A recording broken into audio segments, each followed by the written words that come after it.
semana, lo decíamos antes de la pausa, la justicia archivó de alguna manera el caso de la denuncia que se venía trabajando a nivel parlamentario. Se trabajó durante mucho tiempo a nivel parlamentario, concretamente en lo que tiene que ver con espionaje en democracia. Si bien ese no era el nombre de la comisión, de alguna manera se simplificaba porque íbamos al punto. Y es por eso que estamos ya recibiendo al ex diputado del Frente Amplio, Luis Puig. ¿Cómo le va? ¿Cómo anda? Buen día. Un gusto estar acá. Buenos días. Un placer que venga por acá. Igualmente. ¿Cómo tomó el archivo de esta causa? Después de tanto trabajo, además. Bueno, en realidad la decisión de Fiscalía tiene varios aspectos, ¿no? Claro. Ustedes lo mencionaban hace un rato. Lo primero que establece Fiscalía es la comprobación fehaciente de la existencia de espionaje sistemático en democracia. Ajá. Responsabilizando a las agencias dependientes del Ministerio de Defensa y del Ministerio del Interior. Y esto es un elemento sumamente importante, porque en realidad cuando comenzamos en la comisión, a partir de la denuncia que realizamos a fines del 2016, el objetivo principal era, en primer lugar, demostrar que el 1 de marzo del 85, cuando se retoma la conducción democrática en Uruguay, el proceso que venía desde la dictadura y a cargo de los mismos jerarcas militares y policiales de espionaje sobre el conjunto de la sociedad continuó.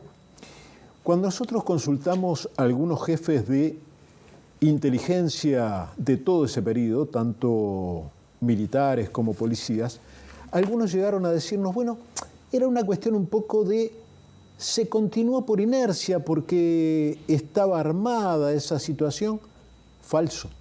En realidad, encontramos un documento fechado el 1 de julio del año 85 del comando en jefe del ejército.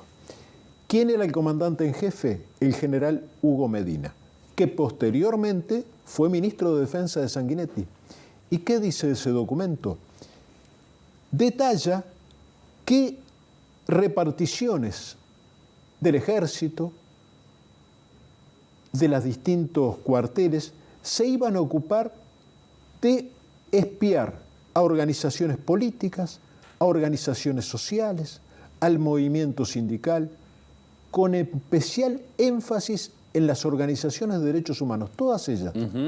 Las organizaciones que venían trabajando por el tema verdad y justicia, las comisiones de derechos humanos de los partidos tradicionales, el Frente Amplio, periodistas, políticos, presidente de la República y el caso de el entonces, posteriormente, a partir del 90, intendente de Montevideo, Tabaré Vázquez. Hubo un seguimiento sistemático, pero esto fue ordenado por el comandante en jefe del ejército, no fue que alguna agencia se salió del libreto, no, fue algo estructural. ¿Cuál era una de las principales preocupaciones que tenían? El control sobre los organismos de derechos humanos, las organizaciones que denunciaban el terrorismo de Estado. Y ahí la primera conclusión que sacamos fue: el espionaje en democracia es hijo de la impunidad. Y uno de sus objetivos es mantener la impunidad de los terroristas de Estado. Y esto se hizo a lo largo de todo el periodo. Se llegó, como decía, a espiar presidentes, intendentes, periodistas, infiltrar el secretariado ejecutivo del PIC-CNT, desarrollar campañas por las cuales se organizaban informantes y responsables de esos informantes de recopilar la información, y al mismo tiempo permanentemente durante ese periodo se utilizaron todos los recursos del Estado para realizar controles telefónicos, allanamientos de morada, tratar de conocer de antemano cuáles eran los movimientos que iban a realizar los organismos de derechos humanos. Efectivamente se puede hablar allí, ahora, teniendo en cuenta todo esto que usted nos comenta, ¿no? De aquella famosa democracia tutelada de la que se había hablado. Sin duda, porque en realidad se da una continuidad desde la dictadura a la democracia. Incluso es muy sugestivo ver los nombres de los jefes de inteligencia del periodo democrático. Vamos a nombrar uno, A ver. que se lo dijimos al expresidente Sanguinetti, Eduardo Ferro. Sanguinetti nombra a Ferro en su primer gobierno como responsable de inteligencia militar. Cuando le preguntamos a Sanguinetti cómo era posible que en un gobierno democrático se designara a ese militar como jefe de inteligencia, nos dijo, bueno, nadie puede hacer futurismo, no sabíamos cómo se iba a comportar.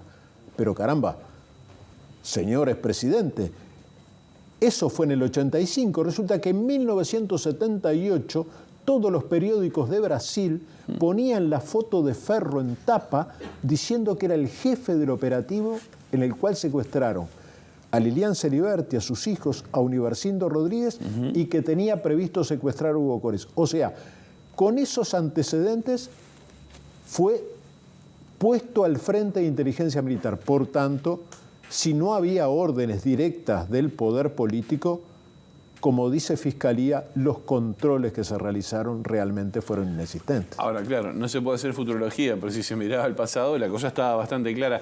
A propósito, Puig, usted mencionaba a Sanguinetti, una de las personas que fue citada a esta comisión de espionaje en democracia allí a nivel parlamentario. En varias oportunidades negó que existiera el espionaje, aunque después se desdijo.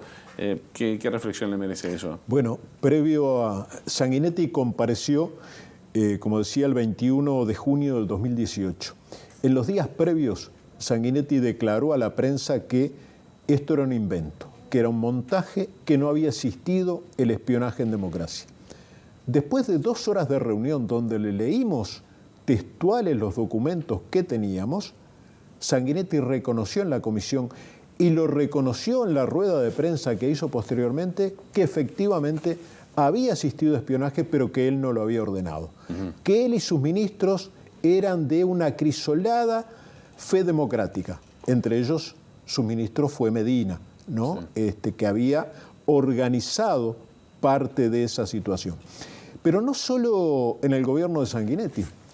Hace pocos días el expresidente Lacalle dijo que no había existido el espionaje y después hace una serie de relativizaciones.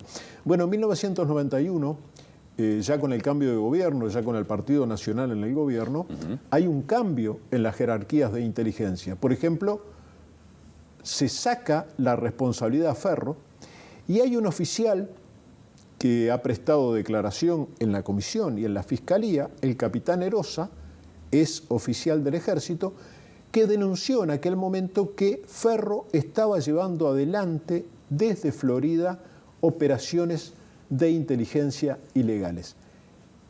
Y testimonió este oficial que se lo comunicó al ministro de Defensa de la época. El ministro había declarado en la comisión una semana antes diciendo desconocer totalmente la situación. O sea, lo que queda claro es que hay una omisión, como mínimo, muy grande de los partidos políticos que estuvieron al frente de esos gobiernos y queda clarísimo que los verdaderos ministros de defensa del 85 al 2005 eran los comandantes en jefe del ejército. Los ministros firmaban actas, participaban en actos protocolares, pero quienes efectivamente definían el quehacer a nivel interno y a nivel de defensa eran los comandantes en jefe. Eso lo denunció la exministra Susana Berruti con la situación que vivió a partir del 2005. Teniendo en cuenta todo esto que usted me dice y pasando en raya, entonces hay que entender de alguna manera, y hablando en criollo, los que pasaron allí, la mayoría mintieron. Yo tengo la convicción de que mintieron y que algunos demostraban una incapacidad tan grande para desarrollar las responsabilidades políticas que tenían, que en cualquiera de los dos casos es preocupante. El segundo tema que está planteado en la resolución de Fiscalía es lo que usted decía, el archivo. Bueno, el archivo se da como consecuencia de que los delitos tienen una pena máxima de esos delitos de 10 años y prescribieron. Ahora, el problema es que yo, por lo menos, no comprometo a nadie, tengo la convicción de que el espionaje siguió en los años posteriores, con otras características, ya no amparados por los ministros de defensa y las jerarquías políticas, pero que el espionaje militar y policial siguió. ¿Gente que se cortó por sí sola? No, yo creo que los mismos organismos de defensa y seguridad siguieron trabajando en ese sentido. ¿Qué pedimos nosotros en aquel momento? Tener acceso al llamado archivo Castiglioni, que ese es un archivo incautado en el 2015, el cual hubiera podido demostrar la permanencia del espionaje en democracia a lo largo de los años. El archivo Berruti abrió muchas puertas. ¿El Castiglioni hubiese aclarado mucho más todavía? Porque es una recopilación que llega hasta el 2015, cuando muere Castiglioni. Ajá. Y se recupera ese archivo. Por tanto, hubiera podido permitir conocer cómo se operó en los años posteriores. Nunca tuvimos acceso a ese archivo, estaba en presumario, pero yo creo que en realidad hay que cotejar la situación, no verla con una visión, bueno, esto pasó y quedó ahí. Yo creo que para la democracia, para la calidad democrática, es fundamental tratar de analizar el papel de aquellos que tienen los mecanismos para espiar el conjunto de la sociedad.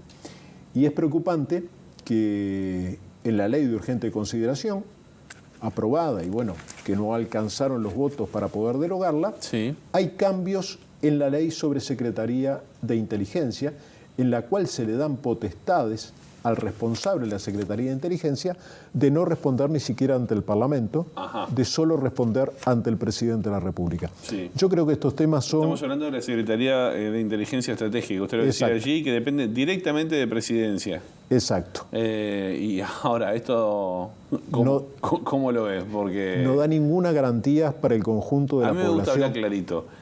Hacen lo que quieren, investigan y no rinden cuentas a nadie. No rinden cuenta ni siquiera al Parlamento. Eso me parece que es muy grave, eso se trató de alertar, pero yo creo que si uno analiza todo este proceso en Uruguay, se da cuenta de que en realidad quienes han llegado a las máximas jerarquías de las Fuerzas Armadas siguen reivindicando el terrorismo de Estado, siguen reivindicando estas prácticas que incluyen el espionaje, pero que son mucho más que el espionaje, siguen reivindicando a quienes cometieron los crímenes más aberrantes en nuestro país. Hace pocos días que se abrió y se formalizó la situación de 3 oficiales del ejército, 2 de ellos fallecidos, pero Rebollo, comandante en jefe del ejército, está señalado por la justicia como partícipe y responsable de la muerte de las llamadas pibas de Abril, esa masacre que realizaron sobre 3 jóvenes, una de ellas embarazada, y resulta que hay un partido político, partido compuesto fundamentalmente por militares, Cabildo Abierto, que sale a reivindicar lo que se hizo, sale a reivindicar ese crimen, y al mismo tiempo lo ha hecho en otros casos, como en el caso del coronel Nauri Rodríguez, responsable de la muerte por torturas de Iván Morales, un joven que venía a conocer a su hijo desde Argentina y fue secuestrado y asesinado en cuestión de horas. Bueno, esa reivindicar permanentemente las prácticas del terrorismo de Estado es muy preocupante. Yo creo que es muy preocupante no para los militantes, preocupante para la democracia en sí, y la democracia debe darse mecanismos para poder enfrentar esa situación. Se constató efectivamente entonces que hubo espionaje en democracia. ¿Qué pasa con las víctimas de estas situaciones? Porque el delito prescribió. El delito prescribió. Pero se constata que existió. Exactamente. ¿Qué pasa a futuro? Bueno, yo creo que ¿Qué debemos esperar? En primer lugar, yo creo que acá debiera expedirse las máximas autoridades del Estado. Acá debiera haber un sinceramiento con la población sobre lo ocurrido y sobre cuáles son los mecanismos que se instrumentan para que esto no vuelva a ocurrir. Por el contrario, quienes estuvieron en las máximas jerarquías del Estado dan un panorama totalmente cambiado, falsean la realidad porque dicen que no existió el espionaje y en realidad, en algunos casos, hasta generan una situación de decir, bueno, pero siempre hay que estar atento de las situaciones, de los movimientos sociales y demás.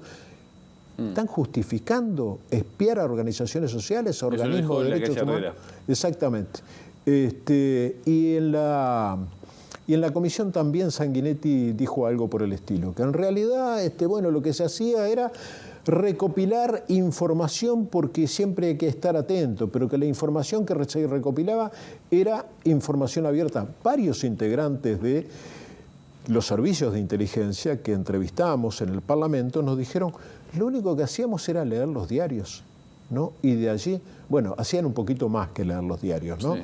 Generaban mecanismos totalmente clandestinos y que niegan la existencia de la democracia. Capaz que era leer los diarios para ver si pusieron lo que había surgido del espionaje. Qué complejo eso, ¿eh? Qué complejo. En el final le consulto, ¿entienden, más allá de que se constató espionaje, que lo toman como una pérdida de tiempo lo que se hizo? Más porque no hay personas que hayan sido procesadas o... No, al contrario. Creo que ha sido muy importante ese trabajo.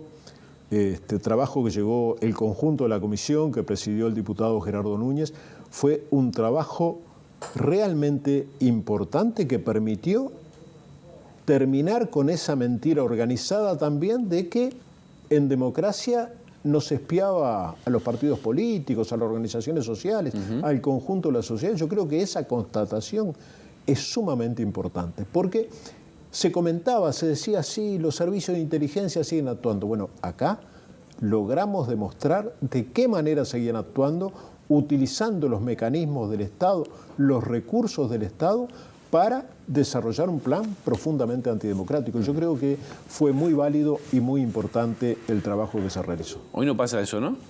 ¿O sí? ¿O no? ¿O no se sabe? Yo tengo enormes dudas, porque en la medida que no hay controles, en la medida que no ha habido autocrítica de lo que ocurrió, en la medida que se niega, yo creo que por lo menos habría que investigar la posibilidad de que esto siguiera ocurriendo. ¿Se puede hacer eso? ¿Se puede pedir? Y yo creo que el Parlamento, a pesar de las limitaciones que generó la aprobación de la LUC, yo creo que se debe seguir trabajando en ese sentido, porque esto no es que afecte a los militantes de izquierda, a los sindicalistas, afecta al conjunto de la democracia. Y yo creo que debiera existir un compromiso con la democracia que fuera más allá de las fronteras de la izquierda. Luis Puig, le queremos agradecer estos minutos aquí en Ciudad Viva. Muchas gracias a ustedes. Un placer tenerlo por acá. ¿Extraña el Parlamento? ¿Extraña el Parlamento? Bueno, ahí estamos muy bien representados por el compañero Daniel Gerard. Sí. Y bueno, siempre hay un trabajo de equipo, ¿no? Que lo han criticado bastante por usar la remera de familiares, entre otros. ¿Cómo? Lo han criticado bastante a Gerard. Gerard tiene cuero duro y es de esos jóvenes que de alguna manera le hacen mucho bien a la política en Uruguay. Le agradezco estos minutos, ¿eh? Muchas gracias a ustedes. Muy bien, nosotros hacemos una pausa, ya seguimos con Ciudad Viva.